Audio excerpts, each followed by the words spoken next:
प्रीति की मम्मी बहुत देर से परेशान थी और प्रीति के मोबाइल पर लगातार टेक्स्ट मैसेज भी लिख रही थी। अरे ये प्रीति मैसेज क्यों नहीं पढ़ रही है? पता नहीं। ठीक हो, बस मुझे तो चिंता हो रही है। क्या हुआ? तुम इतनी परेशान क्यों हो? प्रीति अपनी कान की मशीन घर पर ही भूल गई है। पर भूल कैसे गई? अरे उसने चार्जिंग पर लगाई थी, उसकी बैटरी चार्ज नहीं थी, बस यही गलती हो गई, वो उठाना भूल गई। जिस बात का डर था वही हुआ। प्रीति परेशान थी, उसे रोड पर ट्रैफिक सुनाई नहीं दे रहा था। तभी एक कार लगातार हॉर्न दे रही थी। प्रीति के चोट लगते लगते बची और गाड़ी में बैठा लड़का गुस्से में प्रीति के पास आया। अरे सुनाई नहीं देता क्या? बहरी हो? कितनी देर से हॉर्न बजा रहा हूँ। अभी गाड़ी से चोट लग जाती तो सारा इल्जाम मेरे ऊपर लगा देती। मैं अच्छी तरह से जानता हूँ तुम जैसे लोगों को। अरे सुनाई नहीं दे रहा क्या? अभी भी चिल्ला रहा हूँ।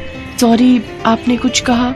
मैं सुन नहीं सकती हूँ, मैं बहरी हूँ, इसलिए आपकी बात को समझ नहीं पाई। प्रीति की बात को सुनकर लड़का बहुत शर्मिंदा होता है, क्योंकि कुछ देर पहले ही उसने प्रीति को अनजाने में बहरी कह दिया था। पर प्रीति तो सचमुच में बहरी लड़की थी। प्रीति बचपन से ही कम सुनती थी और बड़े होते होते वो बिल्कुल बहरी हो गई, इसलिए वो कान की मशीन का इस्तेमाल करती थी।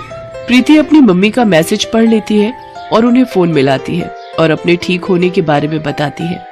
लड़का इशारे से प्रीति को सॉरी कहता है और सामने रेस्टोरेंट में एक कप कॉफी के लिए कहता है।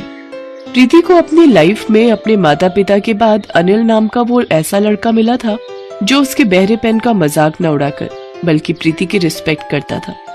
धीरे धीरे प्रीति और अनिल दोस्त बन गए और एक दिन, तेरा दिमाग खराब हो गया है, तू बहरी लड़की से शादी करना चाहता है? मैं अपने घर में बहरी बहू नहीं लाऊंगी।